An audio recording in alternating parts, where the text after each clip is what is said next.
दोस्तों, क्या कभी आपने ऐसा सोचा है कि एक घर में नरसिंह और भैरव का बैर हो जाए और बैर इस तरीके से हो जाए कि प्रचंड लड़ाई हो जाए और इसके कहीं ना कहीं अपने ही घर के ही कसूरवार रहते हैं।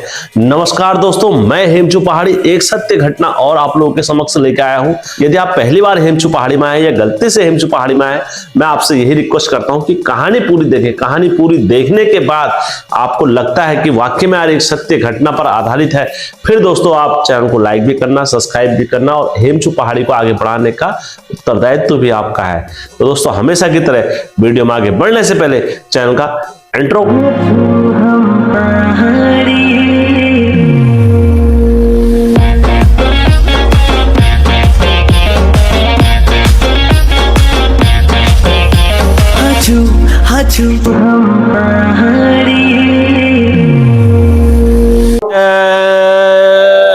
पिरकारा बजरंगी, हर हर हर हर हर हर हर हर हर हर हर महादेव। आप सभी भक्तों पर महादेव की कृपा और बजरंगबली का आशीर्वाद हमेशा बने रहने चाहिए। दोस्तों आज की सत्य घटना में आगे बढ़ने से पहले मैं आप सभी से हमेशा की तरह विनती करता हूं, रिक्वेस्ट करता हूं, गुजारिश करता हूं कि यदि आप लोगों के घर में भी कोई ऐसी सत्य घटना या सत्य कहानी हुई है तो दोस्तों आप हेमचू पहाड़ी के साथ साझा करना चाहते हैं, अवश्य करें, क्योंकि आपकी एक कहानी से कोई ना कोई प्रेरणा लेता है, कोई ना कोई अपने घर के किस परिस्थितियों से गुजरते हैं वो इस कहानियों से सीख लेते हैं।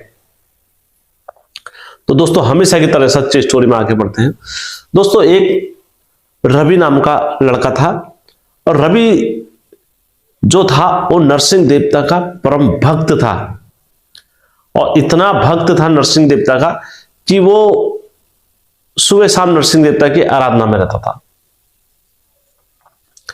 तो दोस्तों जब कहीं भी जागरण लगती थी या कहीं भी पूजा होती थी या कहीं भी कुछ होता था तो नरसिंह देवता के जो भगत थे रवि, वो हर जगह जाया करते थे और आपको आना है करके लोग उनको ले जाया भी करते थे। तो दोस्तों ऐसी समय आगे तेजी से बढ़ता रहा, धीरे धीरे धीरे करके आगे बढ़ता रहा समय। तो उसके बाद क्या हुआ, नरसिंह देवता की जो धामी थे रवि, तो वो अपने घर में भी और इधर भी जहां कहीं भी जाते थे पूछा करने जाते थे। अब रवि का एक भाई था जिसका नाम संतोष था। संतोष क्या था, अपने घर में कारोबार पर लिप्त रहता था, जैसे कोई भी काम करना या कुछ भी इस तरीके से करते थे। तो दोस्तों समय ऐसी रहा होगा कुछ, तो अकस्मात से संतोष की क्या हो गया, निधन हो गया, अपनी बीमारी से निधन हो गया। संतोष का जब अपनी बीमारी से निधन हो गया तो संतोष क्या हो गया, घायल हो गया। अब दोस्तों संतोष को मरे हुए भी 4-5 साल हो गए थे। तो अब रवि का जो अपना काम था, दोस्तों रवि पढ़ाई से धीरे धीरे अपने युवा अवस्था में आ रहा था और युवा अवस्था में आके रवि ने क्या करा, अपने नरसिंह देवता पे भक्ति वगैरह करा करते थे। नरसिंह देवता, दो ही भाई थे, तो रवि का बहुत अच्छा नरसिंह देवता से लगाव था। तो दोस्तों समय तेजी से आगे बढ़ता है उसी प्रकार से। अब जो उनकी भाभी थी रवि की, अब रवि की भाभी, अब जायदाद जमीन जायदाद भी काफी हुई। तो अब रवि की भाभी ने भी मन बनाया कि यार क्यों ना मैं अपने देवर से शादी कर लेती हूँ। अब देवर भी से शादी करके मैं अपना विवाह कर लूंगी। अब दोस्तों बोलते हैं ठीक जैसे राजा हरोहित जी की 7 भाइयों ने मन बनाया कि हम अपने राजा हरोहित से शादी कर लेंगे। अब यहां पर ठीक उनकी भाभी ने भी मन बनाया कि यार जब मेरा देवर ऐसा है, तो देवर क्या था, रवि क्या था, रवि इस चीज में कभी ध्यान ही नहीं देता था, अपनी भाभी में, अपने घर में, अपनी इस चीज में ध्यान नहीं देता था। जो घर की जरूरतें होती थी वो पूरी करता था, चाहे कुछ भी हो, जरूरतें पूरी करना, लेकिन अपने इस काम में वो ध्यान नहीं देता था कि यार क्या करना है क्या नहीं करना है। वो धीरे धीरे सारी चीजें ऐसे चलती थी। अब दोस्तों जब समय तेजी से आगे बढ़ा, धीरे धीरे धीरे धीरे तेजी से आगे बढ़ा, तो अब क्या हो गया दोस्तों, यहां पर से रवि क्या हो गया, अपने घर में चीजों में ध्यान रखने लगा। जब से उसका भाई का एक्सपायर हुआ तो तब से वो अपने घरों में सब चीज जरूरतें और अपनी भाभी का भी, अपने मम्मी का भी, सबका ध्यान रखने लगा। उसे भी पता था कि अब मैं इकलौता ही घर में हूं तो सबको मेरे को जरूरतों का ध्यान रखना पड़ेगा। तो अब जब भी रवि शाम को रहता था, घर पर रहता था, तो उसकी भाभी उससे छेड़खानी, मजाक ऐसा करा करती थी। लेकिन रवि भाभी को अपने हड़का देता था, कभी डांट देता था, कभी क्या कर देता था, कहता था नहीं मेरे को ऐसा, और मेरे को मजाक पसंद नहीं है, मेरे से मत बोला करो ये सो। तो अब भाभी ने कहा यार क्या करूं यार, मेरे को तो बड़ी समस्या हो गई। अब जो उसकी भाभी थी उसका नाम मैं रजनी रख देता हूं। रजनी क्या थी, वो अपने मैथ में जो उनका था भैरव था, भैरव बाबा की भगत थी वो भी। अब वो भैरव को मानती थी रजनी। तो जब रजनी ने इतना सब चीज करा, उन्होंने कहा यार ये मेरा मान ही नहीं रहा है, क्या करूं मैं, कैसे करूं, अब तो बड़ी धर्म संकट है मेरे लिए, अब मैं कहां जाऊं, यहां से घर छोड़ के भी जाती हूँ, सब कुछ छोड़ के जाती हूँ तो सब जायदाद फैजाद सब मेरे नाम पर है, अब ये किसी और के नाम पर चली जाएगी। अब जायदाद भी दोस्तों पूरे बराबर का हिस्सेदार थे, ऐसा नहीं कि थोड़ा बहुत हिस्सेदार है, पूरा आधे बराबर के हिस्सेदार थे रजनी। तो उन्होंने कहा यार अगर दोनों एक ही से हम शादी कर लेंगे तो ठीक ही है, दोनों अब हमारा भी देवर है और ठीक है, घर गृहस्थी चल जाएगी। तो उसने उस पर कोई ध्यान नहीं दिया। अब दोस्तों क्या हुआ, रजनी अपने मैथ में गई और मैथ में जाके इसने वहां पर बोला, कोई भैरव का डंगरिया था, उससे बोला कि भैया ऐसी ऐसी बात है और मैं अपने देवर से शादी करना चाहती हूँ और देवर मेरे को भाव नहीं देता है, ये है सो है सारी चीजें। तो उसने देखा, उन्होंने कहा अच्छा, उन्होंने कहा ये हो जाएगा काम, ये काम तो मैं आसानी से कर दूंगा, शादी करना है ना तुम्हें, हाँ उन्होंने कहा उन्हें कर दूंगा, ये इसके लिए तो पूजा लगती है एक, पूजा लगती है, उन्होंने कहा उन्हें पूजा लगेगी, उन्होंने कहा क्या क्या लगेगा सामान बताइए, उन्होंने कहा इसकी पूजा शमशान में जाएगी और शमशान में रात को 12 बजे देके आऊंगा मैं। उन्होंने कहा अच्छा महाराज जी, उन्होंने क्या क्या देके आओगे, उन्होंने कहा तुम उसके कपड़े और ये सारी चीजें ले आना और उसके बाद मेरे पास लेके आना, मेरे पास लेके आना। दोस्तों मैं आपको एक चीज और बता देता हूँ, कभी भी आप जैसे कहीं पर भी किसी को अपने कपड़े वगैरह या कुछ भी देते हो तो अपने कपड़ों पर सादा नमक जरूर डालें। क्यों? क्योंकि आप जब भी सादा नमक किसी पर डालते हैं तो आपकी जो कपड़ों की एनर्जी होती है वो खत्म हो जाती है उस कपड़ों पर से। तो सादा नमक या नमक में धो के आप अपने कपड़े भेज दिया करो, तो इससे क्या होती है, एनर्जी फिर होनी रहती है। तो उन्होंने कहा ठीक है, उन्होंने कहा क्या क्या लगेगा, उन्होंने कहा इसके ये सामान लगेगा, कपड़े हो गए और उसके बाल हो गए, उसके वस्त्र हो गए, जूते हो गए, जो कुछ भी है तुम ले आना। अब भाभी थी, उन्होंने कहा ठीक है भाभी। अब भाभी घर गई, घर जाने के बाद भाभी ने उसके कपड़े, जूते और जो चीज उन्होंने मंगाया था, बाल, वो ले गई वहां पर। लेने के बाद अब पूछारी जो था उसने पैसे लिए, कम से कम 210,000 रुपए के समथिंग लिए उसने। अब पूजा हो जा, शमशान हमने करके आ गया दोस्तों। अब शमशान में जब भी ये पूजा होती है तो ये बड़ी विकट तरीके से होती है और ये बेचते हैं। अब वहां से उसने क्या करा, भैरव को उसके पीछे पटा दिया। दोस्तों एक भैरव ही एक ऐसे देवता है जिनका वासा हर जगह पर रहता है, घर में भी रहता है, शमशान में जाओगे तो शमशानी भैरव रहता है, घर में आओगे तो घर का भैरव रहता है, हर प्रकार का भैरव आपको कहीं भी हो मिल जाता है।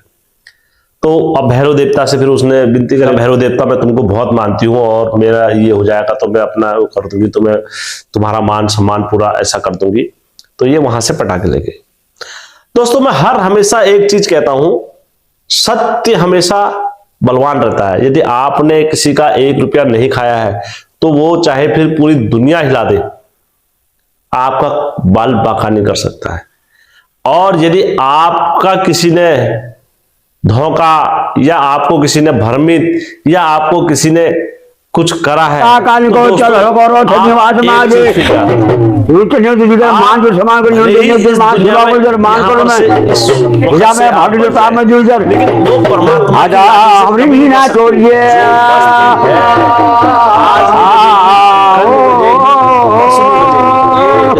अवश्य बसती है,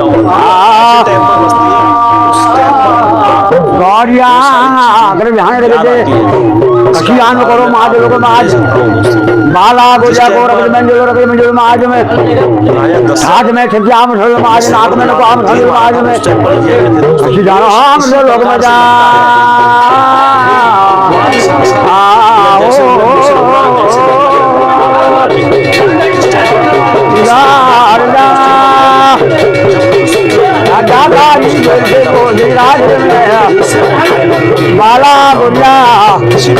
माता दूध की धाता भरे राजा, दुर्गा जी धाता है। फिर तो ये मत समझिए कि आज हमने किसी को धोखा दे दिया है, या आज हमने किसी के साथ छल कर दिया है, या आज हमने किसी के साथ फ्रेब कर दिया है तो हम बच जाएंगे। कभी नहीं हो सकता है। आपको अपनी कर्मी का फल यही भोग के जाना पड़ेगा, इसी युग में जाना पड़ेगा। तो दोस्तों, जब सच्चा व्यक्ति के साथ तुम इस तरीके से करते हो, तो ठीक रजनी ने भी जब अपने देवर के साथ इस तरीके से करा, यदि भी रवि ने कुछ गलत करा होता अपनी भाभी के साथ, या अपनी भाभी को गलत दृष्टि से देखा होता कभी, तो दोस्तों 100% यहां पर भैरव देवता की जीत होती। अब दोस्तों यहां पर क्या हो गया, उस घर में मुख्य द्वार पर नरसिंह देवता हो गए, और कुछ चीजों में हमेशा बैर रहता है दोस्तों। मैं आपको बता देता हूं किन किन में रहता है दोस्तों। चाहे भैरव देवता कितने ताकतवर क्यों ना हो, लेकिन भैरव देवता का जो रूप बोला जाता है वो कुत्ते का बोला जाता है। भैरव बाबा का जो सवारी बोली जाती है वो कुत्ते की बोली जाती है, और जो नरसिंह देवता बोले जाते हैं वो सिंह के बोले जाते हैं। सिंह मतलब शेर। और दोस्तों, शेर के सामने कभी कुत्ता नहीं आता है। सिंह के सामने कुछ चीजों का, कुछ पशुओं का बैर होता है। मैं आपको बता देता हूं, जैसे उस प्रजाति को अपना दुश्मनी मानते हैं, चाहे कितना एक दूसरे में प्यार क्यों ना हो जाए। दोस्तों, मोर और सर्प में हमेशा बैर ही रहेगा। चूहे और बिल्ली में कभी मित्रता नहीं हो सकती है। ये बिल्ली एक चूहे को अपना शिकारी देखेगी, और हाथी और भैंस में कभी मित्रता नहीं होगी। हाथी भैंस को छह चिताता है देखते ही। क्यों? क्योंकि दोस्तों ये सारा क्या है, प्रकृति का खेल है। मैं नहीं कह रहा हूं कि मेरे उससे कहिए, आप मेरे उससे चलिए, ठीक। शेर और कुत्ते में कभी आपसी में कभी दोस्ती नहीं हो सकती है। अगर शेर के सामने कुत्ता कभी नहीं आएगा, और कुत्ते शेर के आगे कभी कुत्ता जाएगा भी नहीं। अब ठीक यहां पर क्या हो गया, घर में इनके एक तरफ नरसिंह देवता, एक तरफ भैरव देवता। अब दोनों में क्या हो गया, बैर हो गया। अब दोनों में क्या हो गया, तांडव हो गया। रात को जैसी ये सोते थे रवि, तो दोस्तों बाहर से कुत्तों की, श्वान की भौंकने की आवाज, भौं भौं भौं भौं भौं भौं भौं, और थैली पर शेर की गर्जना गाड़ करके जब ये होता था तो रवि कभी कभार उठ जाता था, कहता था ये कैसी आवाज आ रही, इतने सारे कुत्ते यहां कहां से आ रहे हैं। तो जिस धेली पर सिंह का पहरा होगा, जिस धेली पर बाबा का पहरा होगा, तो दोस्तों उस धेली को कभी कोई पार ही नहीं कर सकता है। ये सच्चाई की ताकत थी दोस्तों, ये धर्म की ताकत थी। और ठीक उसी प्रकार से यहां पर क्या हो गया दोस्तों, जब ये सारी चीज हो रहे थे, तो अब यहां पर से क्या हो गया, भैरव कभी अंदर नहीं बढ़ पाया।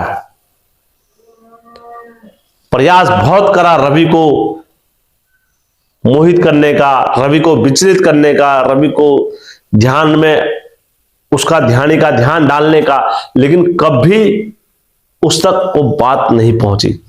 जब थक हार गए तो दोस्तों अंत में जब बोलते हैं, जब नरसिंह देवता का जब चलता है कि यार कहां से हो रहा है, ये गतिविधियां कहां से हो रही है, क्यों हो रहा है, ये मेरे धामी पर ऐसी चीजें क्यों आ रही है, कहां से करा है, किसने करा है।